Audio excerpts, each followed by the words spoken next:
Hi, welcome to another edition of Foothills Finds. I'm Sharon Hales, and I'm standing on the precipice of the Arroyo Seco in Pasadena, California, with a local expert, Chris Waldheim, who's joined us before, and he wanted to join us again, and I'm thrilled about it, so that he could talk to us about something called the Colorado Street Bridge.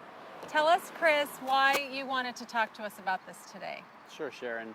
I think the Arroyo and the Colorado Street Bridge, as well as the Vista del Arroyo Hotel, are just amazing landmarks in the area. The fact that the engineering that went into it, over 100 years ago, still stands, as you can see, beautifully behind us. Okay, so the bridge and the hotel are really iconic of Pasadena. I know people came here back in the early 1900s. And this was sort of the symbol of Pasadena. So tell us when the bridge was constructed and why it was such a feat in its day. Okay, well, the bridge was first constructed in 1913, 104 years ago, and I think it was an engineering feat because it took over 600 tons of steel. There was an engineering problem where they had to figure out how to cross the Arroyo because the ground was always wet, and so they had to figure out how to put those pilings into the ground and hold the bridge up. It took 22,000 trips with a horse, a half cubic yard of concrete to pour the bridge that we see today. So you can imagine it took multiple years, and interestingly enough, it only took $250,000. Wow, that's a bargain. Yeah. Okay, well, I understand that before the bridge was completed, there was a fatality. Tell us why that resonates with people today. There was a story that one of the workers near the middle of the project fell to his death into a pool of wet concrete, and because they didn't want to stop the construction, they just kept pouring. So, well, I'm hoping it's because they felt it was a fitting grave for their dear comrade who fell in his labors. But that sounds like a good better. way to go. Okay. For sure. Okay, and so that wasn't the only death. There have been subsequent deaths, and we have a nickname these days for the bridge. Yeah, unfortunately, the Colorado Street Bridge to most people is known as the Suicide Bridge, and by some people's count, there have been more than 100 people who have committed suicide off of the bridge.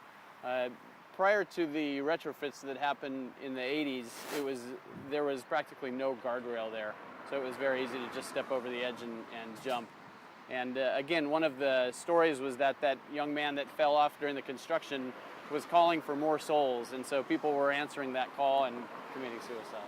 Okay, so not a great nickname for the bridge, but it's relevant today because it impacted the renovations back in 1984, was it? 1989. 1989. So okay. after the earthquake, the Loma Prieta earthquake, they closed the bridge for 4 years, and they spent $27 million putting in earthquake upgrades in order to make it stable for today's earthquake. So the $250,000 in 1913 for the original construction, and $27 million to make it look like it looks today. And the safety railing that they put up really changed the look of it, but I think it's still a beautiful landmark.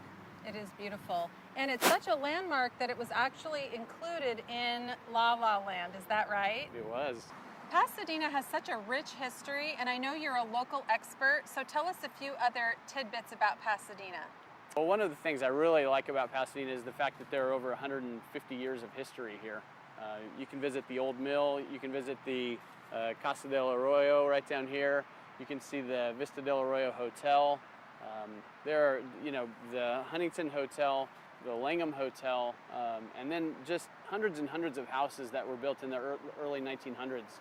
And a lot of their history and documentation is available all over the internet. And it's also available through PasadenaHeritage.org, which is where I found out a lot of the original pieces of information that I've started gathering. Well, Pasadena is very proud of its culture, there's no doubt. And there's also some recreation opportunities here too in the Arroyo. Tell us what there is for people to do. There are. The Arroyo is really a neat trail system because you can go all the way from South Pasadena all the way up underneath the bridge, all the way past Brookside, Hucamonga Dam, all the way up through La Cañada, past JPL, all the way into the San Gabriel Mountains. And you could keep going from there, all the way to Canada if you wanted to. But right here locally, there are golf courses here. There's a mini golf course. There's an archery range, and there are tons and tons of trails to mountain bike and hike on. Well, I think that the same reason that people came here in the early 1900s for the climate, for the location, for the peace and solitude that we get here in Pasadena is the same reason people still flock here today. And that's why it's such a beautiful city to spend time in. So next time you bring a date or your family to Old Town Pasadena, just know you're a stone's throw from the Suicide Colorado Street Bridge, and that's a little piece of trivia that would entice anybody to come on over here. Chris, thank you so much for joining us today. Thank you. What a fount of knowledge you are. You're sweet. We're lucky to have you. And I'm Sharon Hales. Join me next time on another edition of Foothills Finds. You can find me at SharonHales.com.